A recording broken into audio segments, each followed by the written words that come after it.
Christ में आदि प्रिय फादर सिस्टर्स एवं बच्चों, आज हमारी माँ कलीसिया संत मार्कुस का त्योहार मना रही है।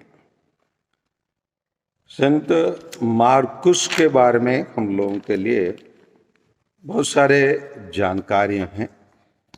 जैसे हम लोग आज का पहला पाठ सेंट पेतरुस का पहला पत्र से लिया गया है। अध्याय 5:14 में पेतरुस लिखते हैं, मेरा पुत्र मार्कुस आप लोगों को नमस्कार कहते हैं। प्रभु के चुंबन से दूसरों को अभिवादन करे बोल के लिखते हैं। और हम देखे हैं, जैसे मिसा के शुरुआत में देखे थे कि सुसमाचार 400 सुसमाचार है, उसमें पहला सुसमाचार लिखने वाला, सबसे पहले लिखने वाला कौन है? मार्कुस है। दो उन्होंने पहले लिखा, लेकिन उसका सुसमाचार बाइबल के क्रमांक में दूसरा स्थान में है। कभी कभी सोचते होंगे ये तो पहला लिखा, पहले होना चाहिए, क्योंकि सेंट मार्कुस लिखते हैं सुसमाचार सेंट प्रभु यीशु का बपतिस्मा से शुरू करके फिर उनके स्वर्गारोहण तक उनको वो लिखते हैं। आज का ये पाठ में हम लोग देखें सुसमाचार में प्रभु यीशु को वहाँ से आरोहित हो लिया और ईश्वर के दाहिने विराजमान हो गया, और सब बातों को वो लिखते हैं। और कुछ लोग कहते हैं ये संत लूकस के सुसमाचार अध्याय 10:1 में हम देखते हैं, जैसे प्रभु यीशु 72 शिष्यों को चुन के अलग अलग स्थान पर भेजते हैं, उसमें वो एक रहा है। और कहा जाता है संत हिप्पोलिटस के अनुसार प्रभु यीशु का सिनेकल जानते हैं ना, जहाँ प्रभु यीशु अपने आखिरी ब्याला किए थे, और जहाँ यहूदियों के डर से प्रभु यीशु के मृत्यु के बाद जहाँ शिष्य लोग एकत्र करके रहे, वो उनके घर है कहा जाता है। और ये बताया भी जाता है सेंट मार्कुस के सुसमाचार में भी अध्याय 14 51-52 51 और 52 में एक युवा पढ़िए 51-52। एक युवक अपना चादर छोड़ के ऐसा के पीछे हो लिया। यही युवक अधिकांश लोग बताते हैं। और ये मार्कुस पेतरुस के साथ भी काम किए और पौलुस के साथ भी काम किए, लेकिन इसके बारे में हम लोग प्रेरित चरित्र अध्याय 15 और बद संख्या 37, 38 और 39 को थोड़ा पढ़ेंगे तो वहाँ स्पष्ट रूप से क्या हो जा रहा है। बरनबास चैप्टर 15 वर्सेस 37, 38, 39 थोड़ा पढ़िए। प्रेरित चरित्र। बरनबास चाहता था योहन को भी जो मार्कुस कहलाते हैं अपने साथ ले जाए।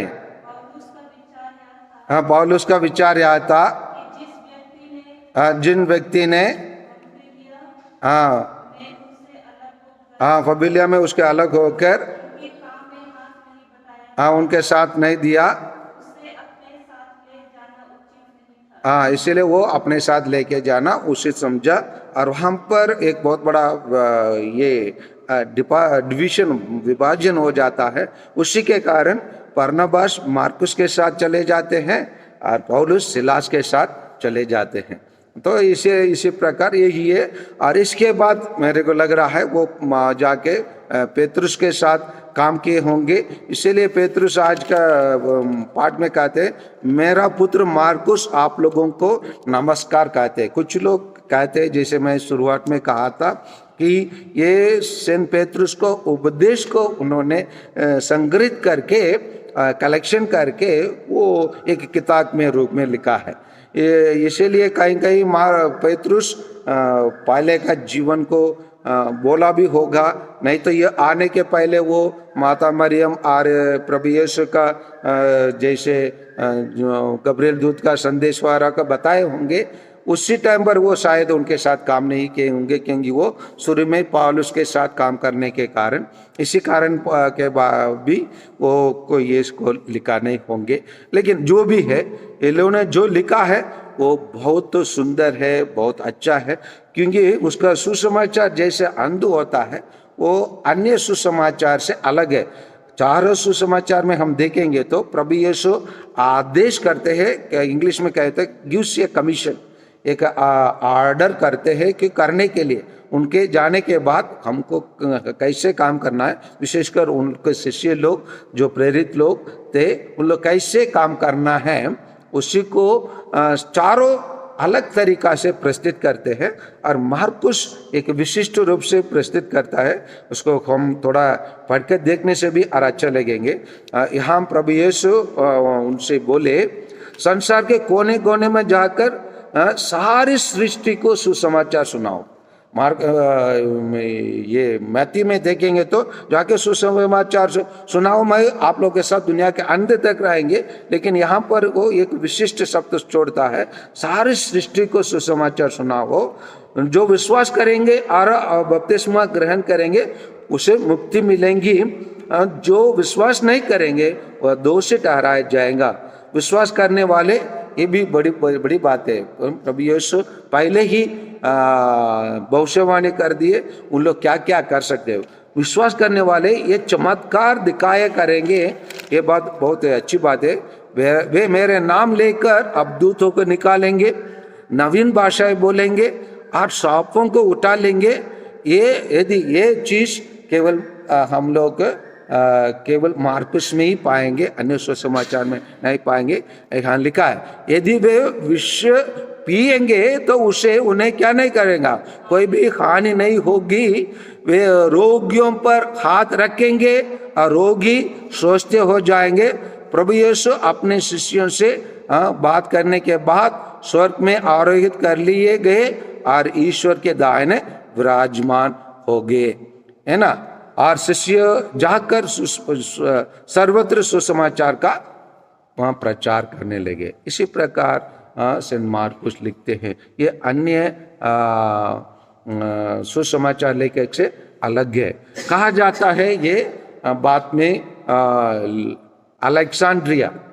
अलेक्जेंड्रिया में ये जाके बिशप बने और बिशप बन के वो कार्य कर रहे थे।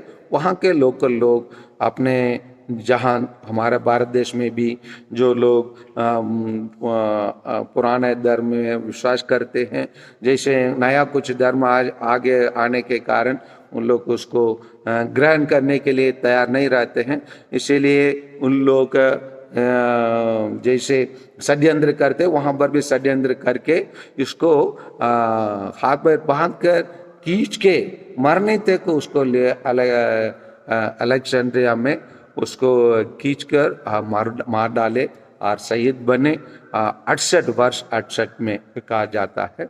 और आज गलीशिया उस महान व्यक्ति सेंट मार्कुस को याद करते हैं, जो हमारे लिए संक्षेप में केवल 16 अध्याय है।